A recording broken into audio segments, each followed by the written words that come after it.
Hey people, I'm still here. We're talking about wisdom. We're talking about the wisdom that comes from a mom.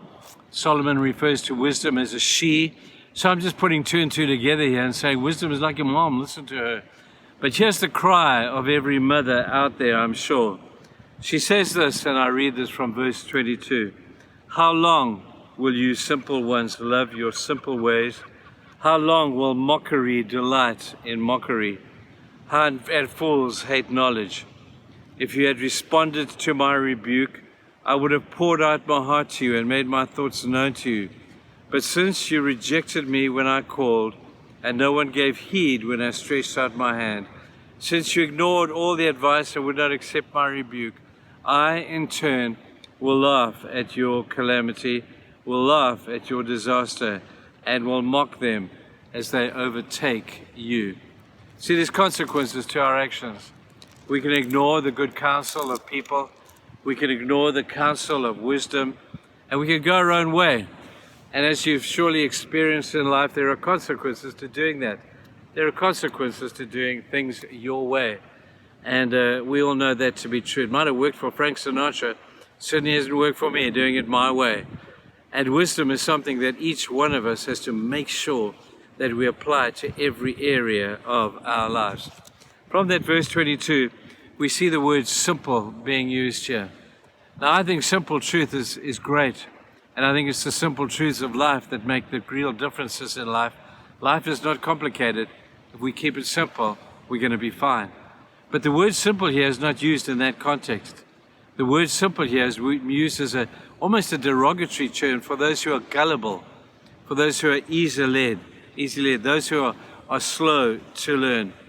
And don't you remember the last time that your mom cried that out to you? She cries out, just do as I say.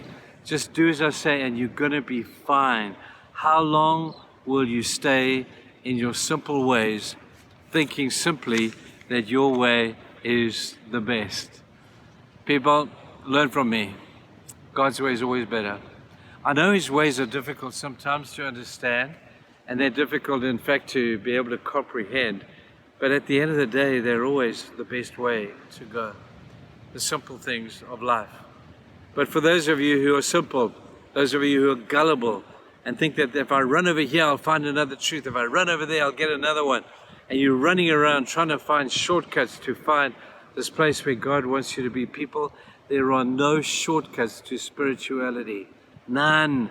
There is only the long, hard road, joyful road, a wonderful road of self-discipline, putting God first, and allowing God to be number one in your life. So I hope that you'll learn from that today.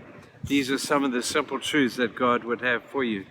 Now, the beautiful thing about this is we see it even in the life of the nation of Israel as they wandered around in the wilderness and they followed their way. They did it their way, and boy, did they pay for it. 40 years of pain and boredom and dusty and dry experience because they wanted to do it their way. But I'm amazed that God never gave up on the children of Israel. And as He didn't give up on them, people, He's not going to give up on you. You may have gone your way for a while. You may have done things according to your mind and your thinking. You may even have followed the prevailing wisdom of the day and responded and listened to the poor advice of people out there. But I know that God, because He's so compassionate and so loving, will always finish the job. God never gives up on you. Even though you may have gone your way 100 times, there's always another way. It's God's way. And God is urging you to say, don't keep bumping your head against a wall. That wall is not going to fall. Rather do it my way. Now, wisdom is what is needed to discern what is that way. So keep listening, because we're going to be talking about that tomorrow and in the days to come. But I hope that you have a great day, a wisdom-filled day. For those of you that are facing huge choices and enormous challenges, my heart goes out to you. But gosh, this is a time to test yourself and your wisdom against the wisdom of a God who loves you and certainly has good intentions for you, and even more certainly knows His way is better than yours. I hope that makes sense to you, whatever the situation you are in life. whether it's tough and there's things going on around you and it's painful, look for God's way in all of that. Don't look for the shortcut out of there. Find His way through, and you're going to be fine. Have a great day. And again, see you tomorrow. Bye-bye.